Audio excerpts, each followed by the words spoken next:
Hey y'all, this is Jennifer Ryan and Revelation Through History. And today's topic is on the two witnesses of the book of Revelation. And as you've probably known, if you've been a Christian for any amount of time, a long time, then you probably can understand how there's been so many failed predictions of Jesus' second coming, right? I mean, it's happened a lot in even our generation. In the last several decades, people have predicted that Jesus would come back, it would be the end of the world, and we look around at all these different world leaders and we try to attach those leaders to what was prophesied in the New Testament and even some of the Old Testament messianic prophecies. But they've obviously failed 100% of the time, over and over. And we've all done it. You know, there's been respected prophets and trusted leaders who have made worldwide predictions and declarations, and they've written books about it. And even amateurs, you know, us regular people reading our Bibles, we see all the bad going on in the world, and we tag verses in the New Testament, we tag them to what's happening in the world, and we make even amateur predictions. We've all done it, but they've all been wrong. The first guy that we have record of that made a huge prediction of the second coming of Jesus was a guy by the name of Hippolytus, and he predicted that Jesus would return in 500 AD. So he was the first of many through the centuries that predicted the second coming of Jesus.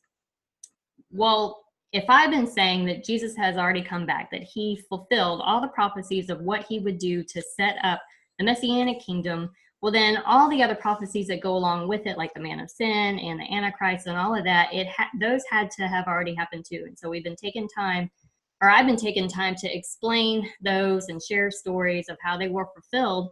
But that also leaves the prophecies about the two witnesses. Well, that has to have come to pass too. So we're going to take some time to look more closely at that. You know, what did John see? How was it fulfilled? And how can we stop labeling prophets out there who are going to be fire breathers that will come and die right before Jesus returns again? So we're going to dissect that a little bit. And first, we need to look at what exactly John saw and maybe get some understanding on that first before we can look at some historical things. So the two witness section all comes from Revelation 11. So let's look at verses 3 through 4 right now. And I will give power to my two witnesses, and they will prophesy 1,260 days, or 3.5 years, clothed in sackcloth. And sackcloth typically is symbolic in the Jewish culture of mourning before God. These are the two olive trees and the two lampstands standing before the God of the earth. So there's two witnesses. There's two guys, 3.5 years. They're mourning. They're not happy. But John saw them as olive trees and lampstands. Well, that kind of means nothing to us, but to the Jews and the people possibly reading about this vision, that would have stood out to them as Old Testament imagery from the book of Zechariah in the Old Testament. So the context of the book of Zechariah, that was, you know, we know Babylon destroyed the first temple in about the year 586 BC. It was just wiped out. The Jews were exiled. They were taken to Babylon, and they were there for 70 years before the Persian Empire came along. And Cyrus the Great, who was the leader at that time, he decreed and he allowed the Jews to go back to their homeland and restore their temple. So they traveled back to Jerusalem. They had a plan. They started rebuilding, but because of the opposition that was going on from the other nations around them, they obviously faced discouragement, and they weren't having an easy go of it. So God sent them prophets like Haggai and Zechariah and others, and those prophets would be the mouthpiece that God was saying, y'all can do this. This is part of the plan. And the prophets would give them blueprints along the way. So Zechariah, that's the context of it, and that's who Zechariah was aiming at and talking to through those prophecies. Chapters 3 and 4 of the book of Zechariah, they are directed at the high priest Joshua and Zerubbabel, who was the governor, or he would be the governmental leader. He was descended from David, so he would have possibly been in a kingly role. But at this point in history, he was like the governor or the guy in charge governmentally. So Joshua and Zerubbabel, and that was the context and the backstory of that whole vision and prophecy. So let's look at a few of those verses from Zechariah, mostly chapter 4. Verse 9, the hands of Zerubbabel have laid the foundation of this temple, and his hands shall also finish it. So God was saying, you're the governor, you're a part of this rebuilding, you're going to see it finished and the actual literal rebuilding of this temple. But back in verses 2 through 3, it says, the angel said to me, what do you see? So I said, I am looking, there's a lampstand of solid gold with a bowl on top of it. And on the stand, 7 lamps with 7 pipes to the 7 lamps. 2 olive trees are by it, one at the right of the bowl and the other at its left. So Zechariah was seeing a vision. Visions a lot of times are symbolic. It's not very literal. It's not an actual life thing that's happening. It's all, a lot of times it's just symbolism, but the symbolic ways that God was showing him were as lampstands and olive trees.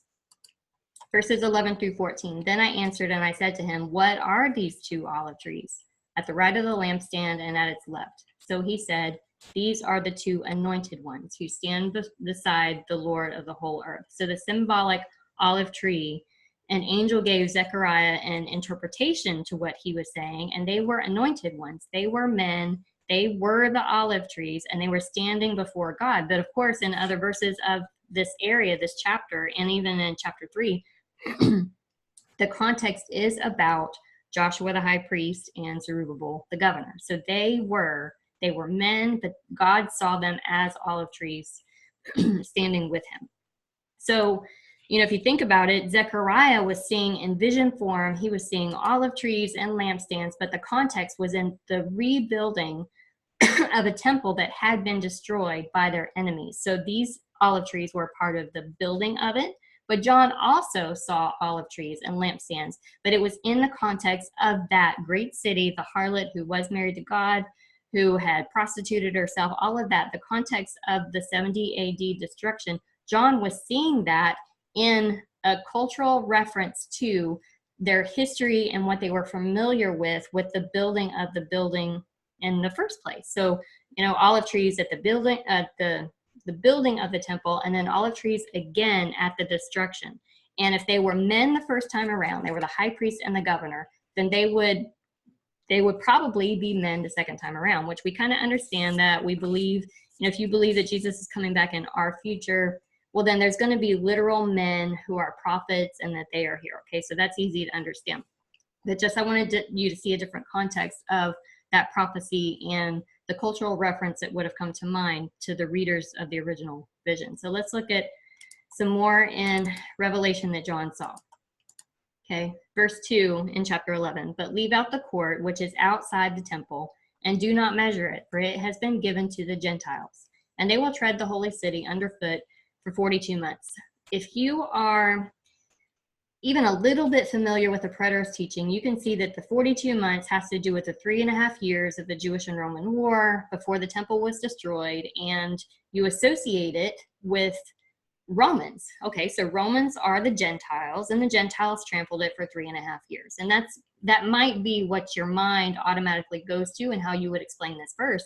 But from what I've shared in the other war stories in the other sessions, that's not what happened. The Romans only showed up for the last 5 months right before the temple was destroyed. That was a fulfillment of the 5th trumpet and bowl judgment. They came, their leader was Titus, and they were dedicated to Apollo, and locusts were there, one of the animals dedicated to it. And they were there 5 months, and they weren't allowed to kill the people. They just tortured them. But then they broke through and they burned the temple. So technically, no, the Romans did not tread the holy city underfoot for 3.5 years. It was the Jews that did that. The 3.5 years, while Vespasian and Titus were in Judea, they were surrounding, getting all of the smaller cities and taking care of them. It was the Jews inside the city who tread it underfoot for 3.5 years. But why would John see Gentiles? That kind of throws us off a little bit, because we have an idea of the definition of Gentile today that we need to look at this word a little bit more closely. So the word that John used in this, the Greek word that was used for Gentiles, it was ethnos. And in other times of the New Testament, ethnos was used as Gentiles 93 times. So that's just a given. Okay, well, he probably meant Gentiles because that was the majority of the time that it was in the context of, so it probably meant Gentiles. But ethnos was also used as nation 64 times. It was used as heathen 5 times, and just people, basic people, 2 times. So it had a broader meaning than just non-Jewish Gentile people. Ethnos was a bigger word than that. It was just a mass of people. They had a more negative connotation, which it could be heathen or Gentile, but it was just people. It wasn't necessarily indicating the Romans. So we also know, and I've shared this several times before, but I'm going to bring it up again. Paul said in Galatians 4:23 through 26, that whole passage in there, for these are the 2 covenants, the one from Mount Sinai, which gives birth to bondage, which is Hagar. For this Hagar is Mount Sinai in Arabia and corresponds to Jerusalem, which now is, and is in bondage with her children. But the Jerusalem above is free, which is the mother of us all. You know, what Paul is saying is that Hagar and Sarah, they were the sons that came from them, and the promises from Sarah, they were symbolic of the bigger picture that God had in mind. And the Hagar, it was not the promise. That was the promise and the covenant that was represented and symbolized by bondage. But Sarah was the supernatural, the God's, more of God's plan, and that was the covenant that they were in. But Paul was saying in his day, in the first century, that the Jerusalem that he knew, that had switched to what was symbolized by the covenant of Hagar. It wasn't the same. They were no longer the children of the promise because Jesus was the coming promise. He was everything that was prophesied and promised from the beginning. Jesus was it. And if you follow Jesus, what Paul was saying was, that is the Jerusalem from above. It wasn't the natural there. It had switched. And so the Jerusalem of his day, it was no longer about the promise. So this thing that John was seeing as the Gentiles treading the holy city, or it could have been people or pagan or the ungodly, those people would be the ones that would tread the holy city for 3.5 years. And that is what happened, because the 3 faction groups that was prophesied in the 5th trumpet and bowl, they were running the city. They locked the doors. The innocent people were dying, and they were all miserable. So people couldn't get out and they couldn't get in, and just so much death and war, and that weakened the city so that the Romans could finish it off in the final 5 months before the temple was burned. So that's what John was saying. And I also mentioned in another topic that we see throughout the book of Revelation that there are 3 separate visions of 3.5 years. And some people kind of assume that because it's the same number repeated 3 times, well, that must just be the same event that's going to happen. It's just seen in different ways. But what I said before was that I think and I see them as 3 separate prophecies. They just all had 3.5 years, and there's 3 different fulfillments. And we already spent one topic talking about the one where the dragon would have 3.5 years. He would be allowed to kill the Christians. And I explained that as being, that was when Nero, who caused the Great Fire of Rome, after that, they needed somebody to blame, and that became the first official Roman policy to where the Romans could kill the Christians. Up until that point, it was just the Jews who were tormenting them. But that was the first time that the beast could. And as you know, the beast were the 7 heads of that beast. They were the first 7 Roman emperors of the 1st century, and then the 2-headed beast, of course, is Vespasian and Titus. So the beast was given authority to torment the Christians, and that is what happened. There was about a 3.5 year period of time between AD 64 and 68 when Nero took his own life. So that was the first fulfillment that I explained of the 3.5 years. And the second one about the Gentiles treading the holy city for 3.5 years, that also happened. You know, the rebellion began around the year 66, and it went until the time that Titus showed up. It took 5 months to get in, and the temple was burned. So those were the 3.5 years that the Gentiles or the pagans or the ungodly people, the people resisting God's will, they were the ones that destroyed the city. So that's the second fulfillment of, or the fulfillment of the second mention of 3.5 years in the book of Revelation. And in an upcoming session, I'm also going to talk about the final prophecy of another 3.5 years. We're going to talk about what happened with that. So the whole point of the two witnesses and what John saw was they would declare destruction that was coming. And John saw it and used symbolism that was a cultural reference to what they were already familiar with in the book of Zechariah, that all had to do with the building of the temple in the first place.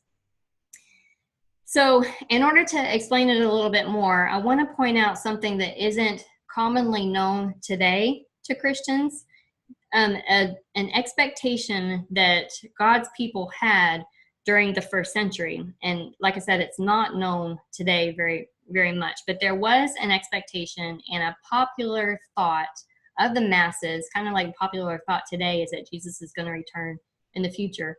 But one of the popular thoughts of the first century was that there were going to be two messiahs, not just one Messiah who would come twice, which is kind of what we think right now. You know, Jesus came once way back then, but then he's going to come again, same Jesus, in the future. But the popular thought of the first century Jews was that there would be two separate men who would fulfill the messianic roles. And this was all based on conflicting Old Testament prophecies. You know, they just couldn't make sense because all of the Old Testament prophecies were describing two kinds of leaders, one who was weak and who would suffer, and one who would conquer and set up a whole new kingdom that would last forever, an eternal messianic kingdom. And these were known as the Messiah, who would be the son of David, and the Messiah, son of Joseph or Ephraim. And they both had different roles to play. So the Jews couldn't reconcile a weak and a powerful leader at the same time. How could that be the same man? Because it sounds like one's going to die. The other one's just going to end the world as they know it and set up something completely new. They couldn't reconcile it. They couldn't make sense of it being one man. And that was a popular belief. You know, there would be one who would come and die, followed immediately by the one who would conquer. And this may be why, let's look at a verse in Luke. This may be why John the Baptist did this. In Luke 7:19, and John the Baptist, calling two of his disciples to him, sent them to Jesus, saying, "Are you the coming one, or do we look for another?" You know, it's easy to think, based on experiences that we may be going through today in our own lives, where everything just, you're doing God's will, and then it just all gets destroyed. And like John, maybe you wind up in prison, or just your world is completely turned upside down. Well, you question everything probably. God, are you real? Are you there? What is going on? I don't get it. So we tag that, maybe our emotional experiences or our walks with God. And like John, did I get it wrong? Are you really the Messiah? And you question everything. And so that's kind of what we think that John did. But he may have been asking, based on popular thought, he was saying, are you it? Are you the only one? Not, are you the Messiah that was prophesied about, but are you the only one?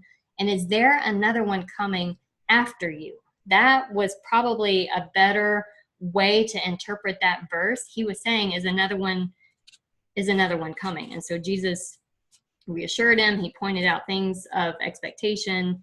And so, yeah, John was struggling, but he was trying to figure things out too, more than he was reacting from depression and questioning God. And a lot of us today, even, we're humans. You know, the disciples were humans, and we know, if you look at their stories, they got it wrong all the time. They wanted to call fire down from heaven. They wanted to grab swords, and Jesus was constantly saying, guys, you got it wrong. That's not my plan. I'm doing it this way. And they had to line up with what they were thinking. They were humans. They missed it. John the Baptist, he was questioning things. And we do that today. We take verses from the Bible, Old Testament prophecies, New Testament prophecies, even things that the prophets have spoken since then, and even to us individually in your relationship with God.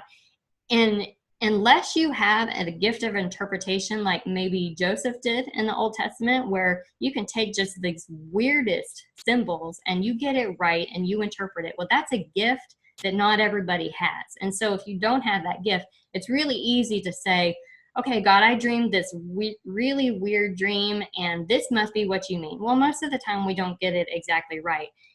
And we try to make sense of him, and we don't. Most of the time we get it wrong. We fail. We predict his comings and we fail miserably over and over. But the point is, and the relationship, we have to remain teachable. You know, we all get it wrong, and there's grace and there's mercy, and if you stay teachable, then you can push forward in it and learn from it, depend on him. It's that complete dependency on his voice and what he means. Just learn from it and stay teachable. And if you don't, then you may miss out on the true manifestation of his plan and what he wants to do. And we see that from what the Jews chose to do in the first century. They just refused to see it his way, and they missed out on so much because of it. So let's learn from their mistakes and just stay teachable in that. Okay, let's go to Matthew 24, 4-5. Take heed that no one deceives you, for many will come in my name, saying, I am the Christ, and will deceive many. If you notice, this is at the very beginning of the chapter of Matthew 24, right off the bat. This is what Jesus starts with after talking about the temple being destroyed and all of that. Why would he begin with this? Well, he was saying it, and he was addressing that popular thought. He was teaching against their expectations of this second Christ that was coming, or the one who was going to conquer. Now, if you look at a Jewish understanding even today, now this next passage is from a Jewish website that, you know, they still expect the first Messiah to come, or the Messiah's first coming to happen in their future. But the idea of the Messiah, it has been said that in every generation, a person is born with the potential to be the Messiah. If the time is right for the messianic age within that person's lifetime, then that person will be the Messiah. But if that person dies before he completes the mission of the Messiah, then that person is not the Messiah. So they were thinking, because there were prophecies surrounding the death of the Messiah and the Messiah, you had to have your entire life lived according to the prophecies, including your death and including what would come after that. Well, then if that person who did all those things, including that death, if they fulfilled the prophecies of the Messiah, well, then they would have been the Messiah. It's not like you can just come and say that you are, even though so many false messiahs and false Christs have done it through time. You have to prove it in your life and death and what you do. And that's why a lot of the Jews of the first century, Jesus didn't fulfill their expectations. They thought it would look a certain way. And so they said, oh, well, it doesn't look like what we think it should look like based on interpretation of scripture. So he didn't fulfill all the prophecies of the Messiah. So they dismissed him and they rejected him as fulfilling all of those prophecies. So, which is why Jesus was saying, don't be tempted to follow those ones that are looking like they're going to fulfill the prophecies of the conquering Messiah, who's going to come and overthrow the government and reign and set up the messianic kingdom for all eternity. You're going to be tempted to, but don't do that. And that's what he was addressing right from the get-go. It was at the first of that chapter that talked about all the practical things that they needed to look for and be aware of before the coming of the day of the Lord. So he was saying, okay, there's going to be a lot of false messiahs. Well, we know, and we have evidence in especially Josephus's writings and even in the book of Acts of some of these false messiahs who tried to do that. They attempted to rally people to overthrow the Roman government. One of those groups was called the Sicarii, and they were like radical extremists. They incited mobs. They used weapons. There's stories that they would get in the different feasts in the city, and they would have knives and they would stab people, and it would just cause chaos, and they would use that to incite mobs to make changes. So they just used violence to get a rebellion started so that they could overthrow the Romans and set up a new government. So that was one group that had messianic agendas. They attempted to fulfill the prophecies themselves. Another guy is by the name of Theudas, and he is mentioned in Acts 5. And Josephus says that what he did was he said, we're going to go to the Jordan River, and God's going to give me the power to divide it, and we're going to cross over. And so he had this messianic agenda, and he rallied, I think it was about 400 followers, and went to the Jordan, but one of the Roman commanders wound up killing him and his followers, and it didn't happen. But he had about 400 followers.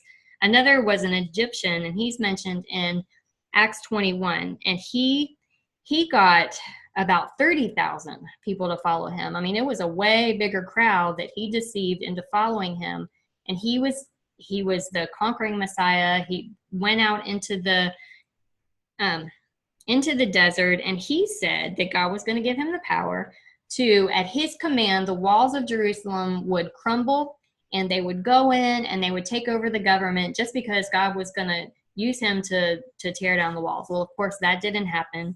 He was a false Messiah. He probably had a lot of potential. Jesus said that they would deceive the people. He probably did if he got that many followers, but he was one false Messiah. He had an agenda to overthrow the government. There's also, Josephus tells a story that during the siege by the Romans, in the final part of the war, before the temple was destroyed, there was a group inside, and they were followers of the leaders, John of Giscala and Simon the Idumean. Well, those guys told these other men, well, you need to get the people and take them into the temple. And it was all about killing the innocent people and wiping out groups that were trying to get rid of them, Simon and John and the other priests. So these groups of leaders, underneath the authority of John or Levi, they rallied men together, families, kids, the wives, and they went to the temple, and they were supposed to wail and cry out to God to save them. And he would. The men were promising, well, God told us that you would be saved if you did this. Go to the temple, run to the temple. Well, they did, and they were burned in the temple because of it, and they were doing what these false prophets were saying to do, and false messiahs. So there are many stories, even more than that, where it actually did happen as Jesus predicted. They were leading people astray. They were deceiving the people. They were the false Christ and the false messiahs. Another one that I mentioned in one of the other sessions was Simon the Idumean. He was one of the 3 faction leaders that was prophesied about that would be in, I believe it was the 5th trumpet and bowl. That there were 3 groups inside Jerusalem. Well, Simon was one of the leaders of those 3 groups. He had a messianic agenda. He wanted to conquer by force and overthrow the government and set up his own inside Jerusalem. So he also had a messianic agenda, and people rallied behind him, and they were killed because of it. Let's look at another verse in Matthew on the same subject. This is later in chapter 24, verses 24 through 26. For false Christs and false prophets will rise and show great signs and wonders to deceive, if possible, even the elect. See, I have told you beforehand. Therefore, if they say to you, look, he's in the desert, do not go out. Or look, he is in the inner rooms, do not believe it. Both of these things happened. Innocent people were led to the desert, and they were deceived and died, and also with the inner rooms, and they also were killed. One of the Gospels, and I don't have the reference right now, but it did say that, while Jesus was alive, they didn't get it. But after he died and was resurrected, then the disciples understood everything that Jesus was saying. It finally dawned on them, we were wrong. We thought it was going to look a certain way, but it happened exactly how Jesus said it would, and now we understand. This was obviously before he died. He was telling them what to look for before the day of the Lord, before God's true plan was going to manifest in the natural. And he was saying, there's going to be a lot of promising candidates. They're going to look like they can, or they have the potential to overthrow the Romans, but don't be tempted. They could deceive you But that is not how it's supposed to happen. It's going to happen how the Father wants it to happen. He's got a plan. Just look for these things that I'm telling you to look for, and you'll be safe. Don't be deceived by these people with these agendas. But they were, of course, they were expecting the conquering Messiah who would set up the Messianic kingdom. And they realized it later.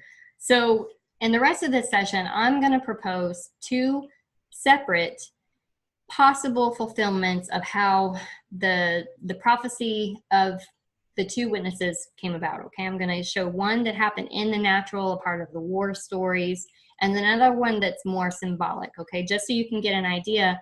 Again, the whole point is that there's so much that happened that we aren't that familiar with, and if we know our history, we can get a bigger understanding of God's heart for the people. Even for us today, living in the overflow of it, God did so much more than what we think he did. And so knowing it more and more, if you study it, either way, whether you believe the natural manifestation and one odd thing that happened in the natural versus the symbolic, God is still God, and he still did everything he said he would do in the timing that he said he would, and we can trust him because those prophecies were fulfilled. One of the stories that Josephus shares in his records of the War of the Jews, and he shared a story about a guy named Jesus of Ananus, or Jesus, son of Ananus. And what happened was, this was just a regular guy. His dad was Ananus, and he was a local farmer. They all knew this guy, and they knew his dad and knew his family. And a lot of times the Jews would come into Jerusalem to celebrate the different festivals and to make sacrifices and all of that. So one of the festivals, Jesus, son of Ananus, showed up, and he just out of nowhere started prophesying destruction on Jerusalem. And I have a quote from Josephus. He cried, this is Jesus, son of Ananus, cried out, "A voice from the east, a voice from the west, a voice from the four winds, a voice against Jerusalem and the holy house, a voice against the bridegrooms and the brides, and a voice against this whole people." I mean, this is really gloomy, and he's bringing condemnation on everybody's happiness, and destruction and crying and wailing. And that's what he did. He came in the year 62, and that was before a lot of the rebellion began, which was around the year 66.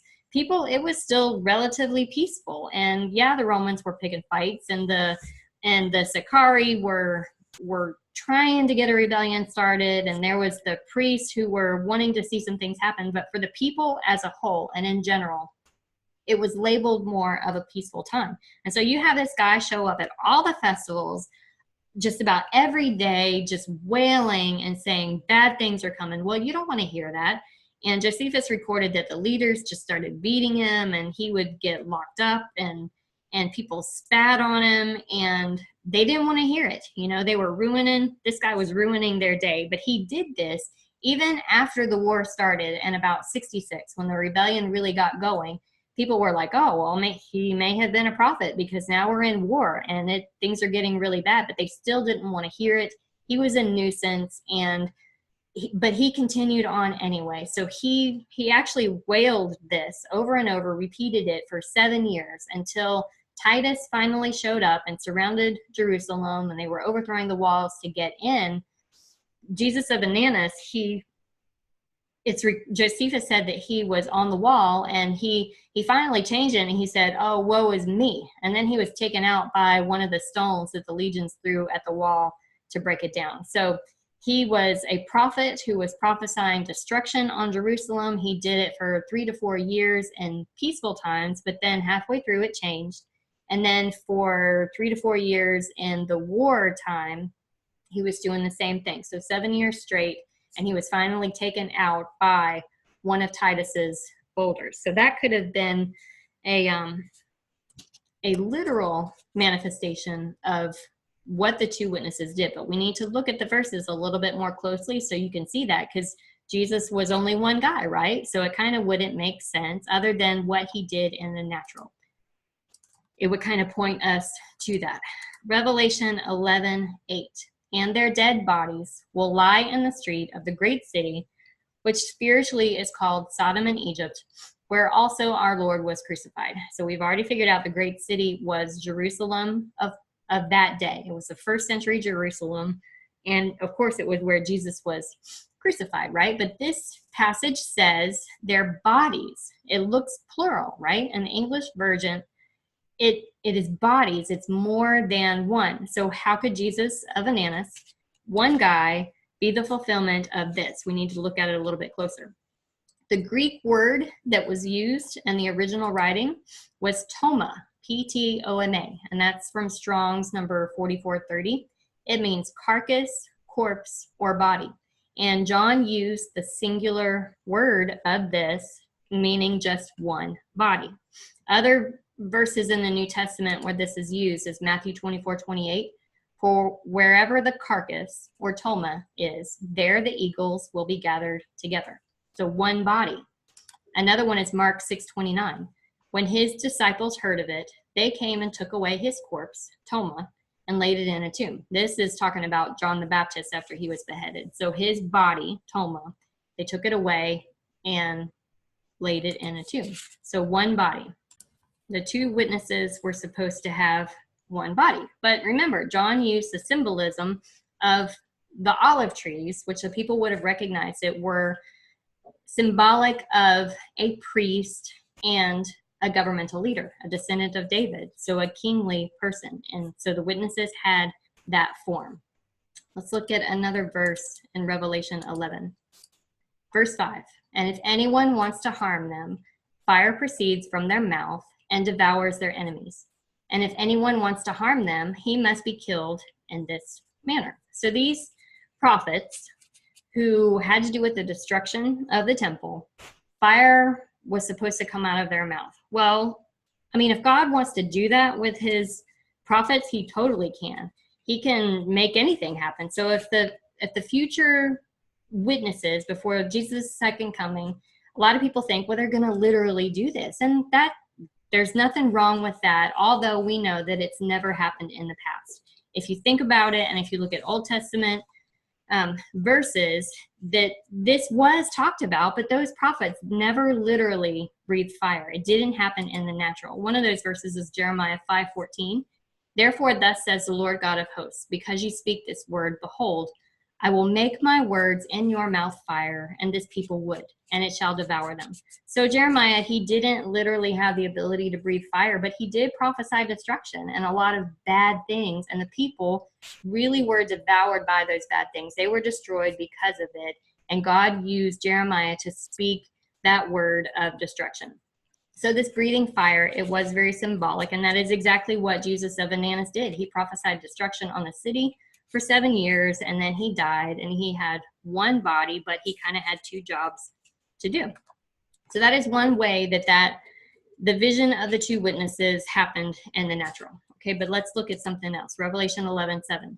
When they finish their testimony, the beast that ascends out of the bottomless pit will make war against them, overcome them, and kill them. Well, the beast in this situation, and the one who came out of the bottomless pit, that's a reference to the fifth trumpet and bowl, where, you know, the leader with the locusts and Apollo and 5 months, everything. We know that Titus fulfilled that part. So this is referring to that particular head of the beast, and it happens to be Titus when they were surrounding Jerusalem. And that is what happened. It was one of Titus's boulders, stones thrown at the wall surrounding Jerusalem, that took out Jesus of Ananas. That literally, that is how it happened. That's how it played out. But verse 12 says, and they heard a loud voice from heaven saying to them, come up here. And they ascended to heaven in a cloud, and their enemies saw them. Well, cloud in Old Testament references, which we're going to talk about in another subject, cloud a lot of times referred to God's coming in power and majesty and the fullness of his presence. That's what it's referring to. So if these two witnesses, they were taken up in that, it had to do with when Jesus came in the clouds. And again, we're going to get into that during another session. So it also, doesn't it kind of remind you of what happened with Jesus Christ when he died, he was resurrected, and then his friends and his followers saw him rise into the clouds. And that is another fulfillment, and it is more what I lean to, is that Jesus had one body, right? He came in the flesh, he died, he rose again. His first coming fulfilled the prophecies of the idea that a Messiah would come to suffer. Well, Jesus, we know and we can see how that really happened, but he also was meant to come back to conquer, and he would fulfill the priestly and the kingly role. And he did that too, because the temple system, it was in God's way. It had been corrupted. It was no longer needed. It may have been a part of the original plan, and it painted a picture of God's heart, but it wasn't the ultimate fulfillment. The ultimate fulfillment was God wanted to live inside of us. He prophesied to Jeremiah that his law would be written on our hearts. That's what he's always wanted. And so the temple had to go away because it wasn't needed anymore by God, because he wanted to be with us. And Jesus did that. The Old Testament prophesied the Jesus coming. I've said it over and over. He came as a sufferer. He came as the conqueror 40 years after his death and resurrection. And so the two witnesses, if you read it from the perspective of Jesus Christ 2 times, one body, because he came in the flesh once, but he returned the second time. He prophesied the change that was coming. He prophesied that Jerusalem would be destroyed, and we have record of that in Matthew 24. So Jesus Christ, what John was seeing, Jesus was the 2 olive trees, the anointed ones that had to do with the new temple and the new covenant, and he fulfilled that. So I hope that helps you to understand that, to not be afraid of these 2 future prophets that are going to be untouchable, that nobody can take out. And it's unlike any kind of prophets that we've ever seen. Jesus was that. He fulfilled he lived out that role of being the prophet, of being the mouthpiece, of being the visual example of what we needed. And he fulfilled the roles of the Messiah who would show us God's heart and his love and show us how to live and call the kingdom here. But he also came back to conquer, and he took out the system that was anti-God. So don't be afraid of the future. We're going to, in the next few sessions, we are wrapping this up. We're going to talk about so many other things that we aren't that familiar with today, some stories that showed God's heart, that he had more in mind than what we give him credit for. And that's what I say. And what I love to say is that Jesus did more than what we think. And once we recognize it and we look at our history, we can give him the glory that he deserves, because he deserves more than what we're doing right now. And I hope it also, helps to give you a hopeful future and not a fearful one. So, the next session, we're going to talk about all those extra stories of war things and ways that God got the attention of his people, and some things that literally happened that we have proof of. So thanks for listening. Email me, pmtjennifer@yahoo, if you have any comments or questions, and see you next time.